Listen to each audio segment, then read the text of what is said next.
Hello parents, कैसे हैं आप। मैं नीलम गुप्ता अपने इस यूट्यूब चैनल एडवांस्ड पेरेंटिंग में आपका स्वागत करती हूं। जैसा कि आप जानते हैं, इस चैनल में हम टीनेजर्स और पेरेंट्स के बीच होने वाली बड़ी बड़ी प्रॉब्लम्स की डिस्कस करते हैं। आज का हमारा टॉपिक है sex education, boys and mother conversation. देखिए, ज्यादातर क्या होता है, सेक्स एजुकेशन के बारे में हमारे परिवारों में कोई डिस्कस नहीं की जाती है। मोस्टली जब हमारे बेटे बड़े होते हैं तो अपनी मम्मी से वो इन सब बातों को बिल्कुल भी नहीं करते हैं, छिपाते हैं। इसके हमें हमें कई समस्याएं समझ में आती हैं। देखिए, मैंने 5 समस्याएं नोट की हैं। पहली तो ये होती है कि हमारी सोसाइटी में एक आदर, सम्मान, रिस्पेक्ट जो होता है और एक शर्म, इसके कारण कोई भी लड़का जब 12 साल का होता है, उसके बॉडी में धीरे धीरे 12 से ऊपर होने लगता है, टीनेज में आता है, उसकी बॉडी में जो भी चेंजेस हो रहे होते हैं मेंटली और फिजिकली, उनके बारे में अपनी मम्मी से बात नहीं कर पाता है। ओके। सेकेंड हमारा आता है कि मम्मी को पूरी तरीके की जानकारी नहीं होती है। मोस्टली जो मम्मी होती हैं अपनी बेटियों को तो पूरी हर चीज समझा देती हैं, लेकिन बेटों को नहीं बता पाती हैं। क्यों नहीं बता पाती हैं? क्योंकि वो अपोजिट जेंडर है, उनके शरीर में ऐसा तो कुछ हुआ नहीं है, इसके लिए वो नहीं बता पाती हैं। नंबर 3 हमारा आता है कि जो हम लोग आपस में बातचीत करते हैं, कन्वर्सेशन करने के लिए हमें सही से वर्ड्स नहीं मिलते हैं कि हम उसको कैसे बोले। अश्लील शब्द बोलने में हमें बहुत ही शर्म लगती है, इसलिए हमारी बात नहीं हो पाती है।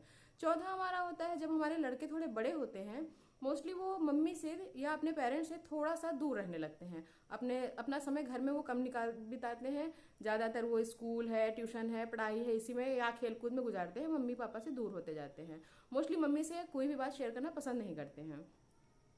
और लास्ट में क्या होता है इसका परिणाम, जब हमारा बच्चा इन सब चीजों के बारे में कहीं बाहर से किसी भी तरीके से अपने फ्रेंड से या किसी से मोबाइल से कुछ थोड़ी अधूरी और गलत इन्फॉर्मेशन ले लेता है, तो उससे उसकी वजह से उसको बहुत सी प्रॉब्लम्स झेलनी पड़ती हैं।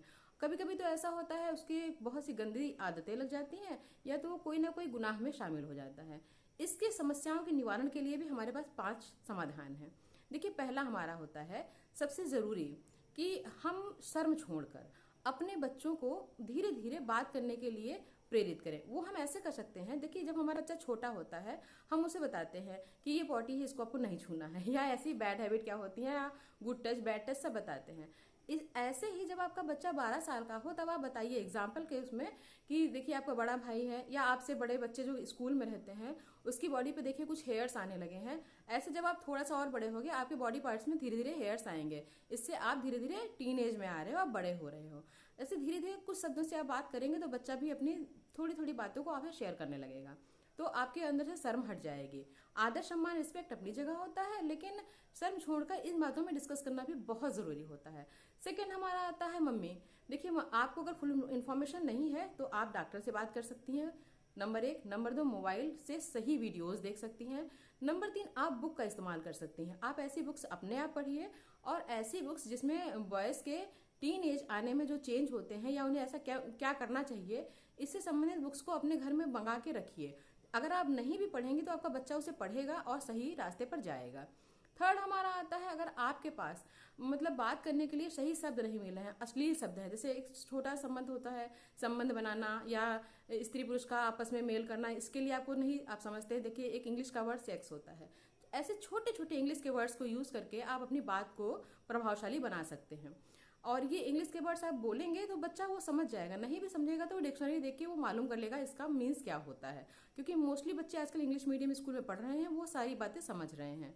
लास्ट में फोर्थ नंबर पे हमारा आता है कि बच्चे टाइम नहीं देते हैं। देखिए, जब लड़के बड़े होते हैं वो अपने पेरेंट्स को अवॉइड करते हैं, मोस्टली मम्मी लोग के पास बैठना ज्यादा पसंद नहीं करते हैं। इसके लिए सबसे पहले आप उनके मन की या उनको जो बात पसंद हो, ऐसी बात की शुरुआत करके उनको अपने पास धीरे धीरे बिठाइए। जब वो आपके पास आकर बैठ जाते हैं, तब आप धीरे धीरे इन बातों को एक बहुत ही सहज भाषा में और सही शब्द यूज करके धीरे धीरे समझा सकती हैं। ठीक है। नंबर 5, जो ये गलत आदतें उनको लग जाती हैं या जो कुछ भी नुकसान उन्हें उठाना पड़ता है, इसके लिए आप उनको क्या चीज गुनाह है और क्या चीज सही नहीं है, इसकी सही सही जानकारी दें। जब आपको पता होगी तभी आप दे पाएंगे। आप पहले इस जानकारियों को इकट्ठा कीजिए और उसके बाद में बच्चों को बताइए कि कौन कौन से जो मतलब आप करोगे, कौन कौन सी चीज आपके गुनाह में शामिल हो जाती है, कौन कौन सी चीज आपको बहुत ही गंदी आदतें लगा सकती है, किन किन चीज को आपको बिल्कुल नहीं करना है और उसके क्या दुष्परिणाम होंगे। ये सारी जानकारी आप उनको दे सकते हैं। मोस्टली देखिए, मम्मी जो होती हैं या पेरेंट्स जो होते हैं, आप समझिए मम्मी पापा, जो जानकारी आप अपने बच्चों को दे सकते हैं सही, उतनी सही जानकारी कोई भी नहीं दे सकता है, क्योंकि सबसे ज़्यादा हितैषी अपने बच्चों के माता पिता ही होते हैं। और लास्ट में एक बहुत मोस्ट इम्पॉर्टेंट चीज़ ये है कि देखिए, अगर सब लड़के सही होंगे तो हमारी बेटियां लड़कियां भी सुरक्षित रहेंगी। इसके लिए जितनी जानकारी देना लड़कियों को ज़रूरी है, उससे कहीं ज़्यादा सही जानकारी देना लड़कों को भी ज़रूरत है। आपको सबको समझना होगा और इसकी जानकारी देनी होगी। अगर आपको हमारे ये वीडियो पसंद आता है तो आप हमारे वीडियो को शेयर करें, चैनल को सब्सक्राइब करें, शेयर करें, लाइक करें और इन सब चीज़ों को फॉलो करने की कोशिश करें। Thank you.